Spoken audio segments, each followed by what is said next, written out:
Bismillahirrahmanirrahim. Assalamualaikum warahmatullahi wabarakatuh. Oke, sobat semuanya, kita masih bicara tentang aritmetika sosial dan ini kita lanjutkan di bagian yang terakhir atau bagian yang ketiga. Apa aja yang kita bahas? Oke, jadi langsung saja. Cakupan materinya yaitu yang pertama kita akan bicara tentang bunga tunggal, ya di mana nanti kita akan pecah menjadi tabungan, ya. Kemudian angsuran. Nah, tabungan ini juga akan kita pecah menjadi beberapa jenis soal, ya. Oke, angsuran, kemudian PPN itu apa, PPh itu apa. Nah, seperti ini.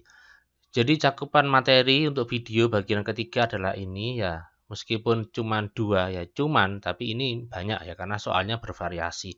Langsung saja ya, biar cepat. Oke. Bunga tunggal. Nah, ini yang pertama yaitu tentang tabungan. Jadi saya bedakan antara tabungan dengan pinjaman biar lebih mudah nanti. Yang pertama di sini ya ada seorang pemuda, ini saya ingin menabung uang saya sebanyak 10 juta. Berapa jumlah uang saya kalau saya nabungnya selama 5 tahun? Nah, ini katanya orang ini, oh, bank kami menerapkan bunga tunggal sebesar 5% per tahun. Sehingga uang Bapak akan menjadi Rp12.500.000. Nah, ini bagaimana kok bisa ketemu 12 juta sekian? Nah, ini kita akan pelajari di materi berikut ini ya. Oke, contoh. Akif menabung uang di bank sebesar 1 juta rupiah. Ini 1 juta ya. Kemudian dengan suku bunga tunggal sebesar 15% per tahun. Bunga tunggal itu apa? Bunga tunggal adalah bunga yang besarnya tetap dari waktu ke waktu. Nah, jadi bunganya selalu sama. Dihitung dari modal awalnya, dihitung dari tabungan awalnya berapa. Tentukan bunga yang diperoleh setelah dia menabung selama 2 tahun. Oke, jadi kalau 1 tahun, ya 1 tahun berarti kan 15% kalikan dengan modal atau kalikan dengan tabungan awal, ya kan? Karena di sini diketahui bahwa bunganya adalah 15% per tahun. Oke, berarti 15 per 100 kalikan 1 juta. Kita tinggal dicoret aja nolnya ya. Nol coret, coret. Oke, berarti nolnya ada 4. Berarti 150.000. Ini tahun pertama. Kalau tahun kedua, karena dia kan punya selama 2 tahun, ya berarti kita kalikan dengan 2, jadinya 300.000. Nah, seperti ini ya. Tinggal ditambahkan aja 90.000. Jadi ini yang dimaksud dengan bunga tunggal ya, selalu sama. Setiap tahun ya bertambahnya ya 150.000. Oke, ini merupakan pengertian dari bunga tunggal. Adapun di bank-bank saat ini itu menggunakan bunga, bukan bunga tunggal tapi bunga majemuk. Jadi ini hanya contoh saja ya. Kalau pada kenyataannya ya nggak seperti ini. Oke. Selanjutnya, tentukan bunga yang diperoleh setelah menabung selama 6 bulan. Nah, ini yang B ini pertanyaannya adalah dalam bulan. Kalau tadi adalah tahun ya, 2 tahun. Nah, sekarang dalam bulan. Oke. Nah, di sini kita tahu ya, 6 bulan itu kan setengah tahun kan? Iya. 6 bulan itu kan setengah tahun. Karena tahun kan ada 12 bulan. Sehingga kita kalikan aja setengah dikalikan dengan bunga selama 1 tahun berapa? 150.000. Berarti bunganya adalah 75.000. Oke. Jadi kalau ingin cara misalkan ditanya 5 bulan atau 7 bulan, maka caranya adalah seperti ini. Jadi 6 bulan ini 6 per 12. Kok per 12 dari mana? Nah, 1 tahun itu kan 12 bulan. Jadi 6 per 12. Oke. Itu ya. Ini kita kecilkan ini bagi 6 bagi 0 jadi kan ini kan 1 per 2. Oke. Nah, ini ada rumusnya nih, rumusnya. Berdasarkan dari yang B, tadi kan bunga selama 6 bulan, berarti kan 6 per 12 ya, kalikan bunganya. Oke, sekarang kalau ditanya N bulan, misalkan 5 bulan, atau 3 bulan, atau 9 bulan, dan sebagainya, maka rumusnya adalah N per 12. Kalikan apa? B. B itu apa sih? Nah, B itu adalah bunga tunggal. Nah, bunga tunggal, ini tadi 15% ini. Nah, ini B itu bunga bukan nama sebenarnya. Tab awal itu adalah tabungan awal atau nama lainnya adalah modal. Oke. Oke, agar lebih paham kita akan ke contoh berikutnya. Pak Adi menabung uang di bank sebesar 30 juta dengan bunga 10% per tahun. Tentukan besar tabungan Pak Adi setelah 8 bulan. Oke, jadi yang pertama kita tulis yang diketahui adalah tabungan awalnya 30 juta, ini modalnya ya. Terus kemudian persentase bunga itu 10%. Lama dia menabung adalah 8 bulan. Nah, ini saya pakai N ya. Ini berdasarkan rumus yang di kotak biru ini. N-nya N bulan, berarti adalah 8 bulan. Ditanya apa bunga dan juga tabungan akhir atau tabungan setelah 8 bulan. Oke. Yang pertama kita cari bunganya dulu, bunga selama 8 bulan. Oke. Di sini diketahui bahwa N-nya itu 8, N-nya 8, kemudian B-nya 10, berarti 10% kan ya. Terus tabungan awalnya 30 juta. Oke, seperti ini. Sehingga kita masukkan aja. Ya, 10% itu 10 per 100. 8 per 12 ini enaknya kita kecilkan. Kita bagi dengan 4. Bagi dengan 4. Sehingga ketemunya 2 per 3. Oke, seperti ini. Nah, sekarang kita tinggal mencoret-coret. Coret aja ini, coret ya. Ini coret ini. Oke.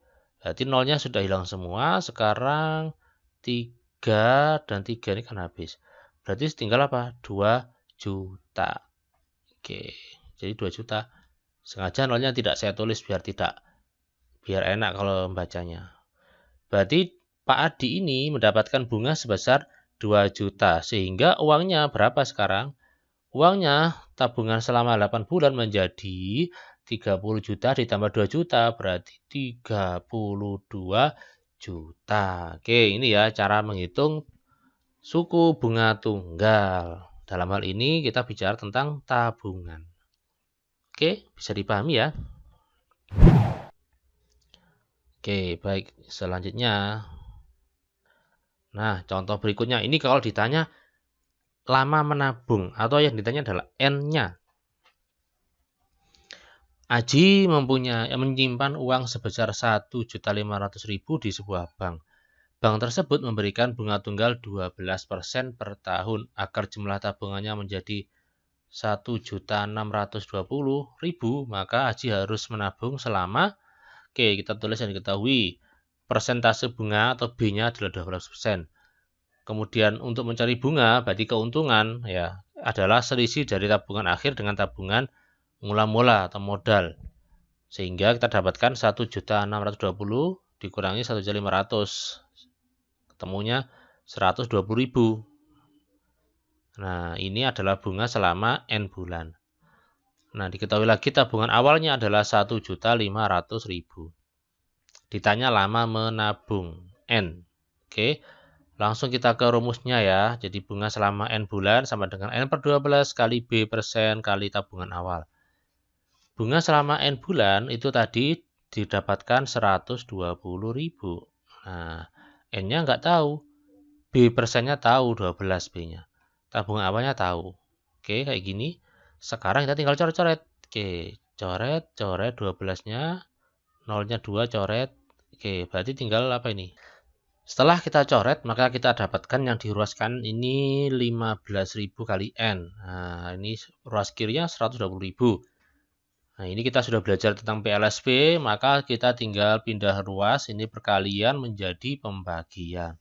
120.000 dibagi 15.000 ya. Ini nolnya kita coret, berarti 120 dibagi 15. Ada berapa? Ada 8, sehingga Aji ini harus menabung selama 8 bulan. Jawabannya adalah yang A.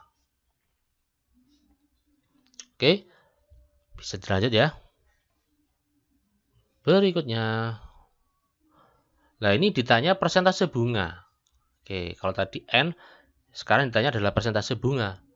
Ya, contoh, Fahim menabung uang di bank sebesar 8 juta. Setelah 8 bulan, uangnya diambil sebesar 8.800.000. Pertanyaannya adalah berapakah persentase suku bunga tabungan yang diberikan bank tersebut?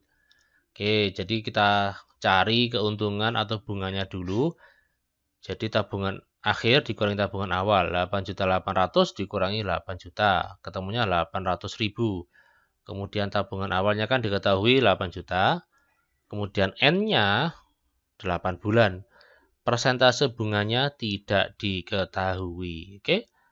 Kita langsung gunakan rumus yang ada di kotak biru ini. Bunga selama N bulan sama dengan N per 12. Kali B persen kali tabungan awal. Di mana N-nya adalah 8. Nah, sudah tahu tadi ya, N-nya kan 8. Tinggal dimasukkan aja. Ini kan 8. Ini juga 8. Tadi sudah ketemu ini. Dari mana? Dari ini selisihnya tadi ya. Oke. Setelah ini kita tinggal melakukan pencoretan ya. Coret aja nolnya ini. Oke, tinggal 80.000. Sekarang 8 sama 12 bisa kita kecilkan kayaknya ya. Oke. Baik. Ini 80.000 ini langsung saja kita jadikan kali. Ya, sorry, bagi. Ya, biar lebih enak bacanya. Karena kebetulan sama-sama 8-nya ini. Oke, kita coret nolnya ini. Nolnya 3, oh nolnya 4. Berarti nolnya 80 bagi 8. Berapa? 80 bagi 8. 10 ya kan? Terus kemudian 8 per 12. Ini kita bagi 4. Ini bagi 4 ya. Jadinya adalah 2 per 3. Terus ini pindah menjadi perkalian. Perkalian tapi dia dibalik. Jadi 2 per 3 ini menjadi 3 per 2. Kenapa? Karena sebetulnya adalah ini di mana ya? Di sini. Ini sebetulnya 10 dibagi 2 per 3. Terus diubah jadi perkalian. Jadi 10 kali 3 per 2. Oke. Dicoret-coret jadi 5. 5 kali 3 maka 15. Ya, sehingga bunganya adalah 15% per tahun. Oke, seperti ini ya. Bisa dipahami ya. Baik, kita lanjutkan lagi tentang apa ini? Pinjaman koperasi ya. Oke, biasanya memang di bank atau koperasi simpan pinjam itu biasanya melayani peminjaman. Nah, biasanya ini digunakan untuk usaha-usaha. Contoh ini, seseorang meminjam uang di koperasi simpan pinjam sebesar 6 juta dengan bunga 1,5% per tahun. Oke. Oke, ini ada keterangan 1,5%, ada koma, ada persen. Kalau 15% itu kan 15 per 100. Kalau 1,5% jadinya 15 per 1000 karena ada komanya. Oke, lanjut. Jika lama meminjamnya adalah 12 bulan, maka besar angsuran yang harus dibayar setiap bulan adalah, oke, apa sih angsuran itu? Angsuran adalah cicilan. Oke, lanjut. Diketahui besar pinjamannya 6 juta. Persentase bunganya 1,5% per bulan. Nah, walau tadi kan ada keterangan per tahun. Ini per bulan. Makanya kecil 1,5. Lama minjam 12 bulan atau 1 tahun. Oke. Besar angsuran sama dengan berapa? Ya, yang pertama kita cari bunga selama dia minjam. Kan dia minjamnya kan 12 bulan kan ya. Berarti tinggal kita kalikan aja 12 kalikan 1,5%. Jadinya berapa ini? Ini kalau kita kalikan jadinya 18% ya. Ini kalau kita kalikan jadinya 18% nih. Ini kalau kita kali jadi 18%. Kalikan besar pinjaman. Berapa pinjamannya? 6 juta. Oke. Nah, kayak gini nanti silakan dihitung. Nah, kebetulan ini saya tidak menggunakan ini yang di atas, tapi alternatif lain yaitu kita jadikan 15 per 1000 ya. Tapi sama hasilnya ada itu 1.080.000. Ya, ini kalau dia meminjam di bank selama 12 bulan, maka dia harus menanggung bunganya sebesar 1.080.000. Kemudian untuk mencicil per bulan, ya karena dia itu mencicilnya itu selama 12 bulan, maka N-nya jadi 12. Berarti 6 juta ditambah 1.080.000 dibagi 12. Ini kalau saya enaknya ini dibagi dua-duanya, jadi nggak usah ditambah ya. Kita bagi dua-duanya, 12 dengan 6 juta, ini ada titiknya, 6 juta, ketemunya ini 500.000 kan ya. Kemudian 108 ini kalau kita bagi dengan 12 ketemunya adalah 90.000. Kemudian kita tambahkan. Nah, kayak gini. Sehingga dia harus mencicil membayar sejumlah 590.000 per bulan selama 12 kali atau 12 bulan. Karena membayarnya adalah setiap bulan. Oke, kita ke contoh berikutnya di mana bunganya adalah per tahun sekarang. Oke, lanjut. Nomor 2, Bu Tejo meminjam uang di koperasi sebesar 400.000 dengan bunga 18% per tahun. Jika lama meminjamnya 5 bulan, nah ternyata dia pinjamnya nggak sampai setahun. Oke. Besar angsuran yang dibayar setiap bulan adalah ya besar pinjaman 400.000. Lama meminjam 5 bulan. Persentase bunganya itu 18% per tahun. Oke. Yang pertama kita mencari besar bunga selama 5 bulan. Yaitu 5 per 12. Jadi sama ya, sama kayak mencari tabungan ya, sebetulnya sama kok. Cuma nanti harus dibagi dengan cicilannya. Oke. 5 per 12 kali persentase bunga, ya bunganya kan 18% karena per tahun makanya ini per 12 ya. Coba kalau tadi itu kan per bulan maka nggak pakai per 12. Oke, itu bedanya ya. Kemudian kita bagi aja. Nolnya coret ya, nolnya coret. Kemudian 12 dan 18 ini kita bagi 6 ya, bagi 6 jadinya 3 sama 2. Kemudian ini kan juga bisa ini ya, 2000. Oke, ketemunya adalah 30.000. 5 kali 3 15, 15 kali 2000 30.000. Jadi ini adalah bunga selama 5 bulan. Kemudian untuk mencari cicilan atau angsuran kita tinggal membaginya. Apa yang dibagi? Yang dibagi adalah peminjamannya tadi 400.000 tadi ditambah dengan bunga selama 5 bulan dibagi 5. Nah, seperti ini ya. Jadi 400.000 dibagi nih. Ini bisa dicoret ya.